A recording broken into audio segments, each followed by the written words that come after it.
What happens when MLB aces face minor leaguers? Now, this is a question that's kind of hard to answer, right? If you've ascended to the place of being ace level good in the majors, why would you ever be in the minors? And that's a good point. But there is one case in which this can happen to basically any player regardless of their level of talent or production. Rehab starts. That's why today I wanted to look at some of what the outcomes are when players who are still among the face of their team's rotation face off against guys who may never even see a big league at bat. Let's start first with outright domination. When Max Scherzer last year showed off stuff that was still truly big league worthy versus the AAA Oklahoma City Dodgers, en route to 4 scoreless innings with 5 strikeouts and just 53 pitches thrown, before getting pulled due to a workload limit.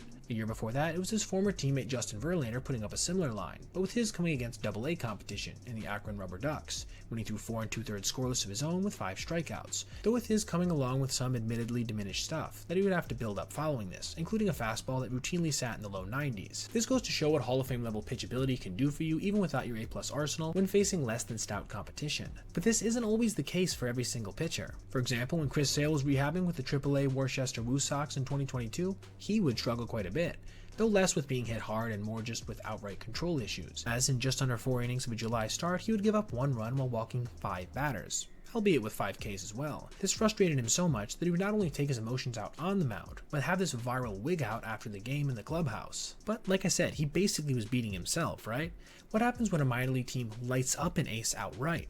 That's exactly what happened when Blake Snell took the mound with the AAA Sacramento Rivercats this past year. Well behind in his overall conditioning due to a late signing, Snell got absolutely lit up, giving up 4 hits, including a home run, a double, while walking a batter, coming after 3 earned runs in just 3 innings, before getting pulled after a leadoff knock in the 4th. To his credit, he would post an immaculate inning in the minors before getting called back up and dominating the second half of the MLB season. Clayton Kershaw kinda split the difference in his rehab start between dominating and struggling with single-A Rancho Cucamonga, as he gave up a number of base runners, including 1 earned run in 3 innings, while also managing to show off his Hall of Fame level control to the tune of 5 strikeouts, including a couple on his Cooperstown curveball. But all of these performances paled in comparison to one, from a guy who had one of the more dominant peaks in the history of Major League Baseball, whose stuff since his peak has barely seen a decline, even if his ligaments now seem to be made out of string cheese. I'm of course talking about Jacob deGrom's 2-inning performance for single-A St. Lucie in 2022, when he faced 6 batters and struck out 5 of them, though only 4 are showed in this footage for some reason, with all of them coming on his nasty mid-90s slider. Can you imagine being a kid, basically fresh out of high school, college, or an international signing, and having to face stuff like what these guys throw?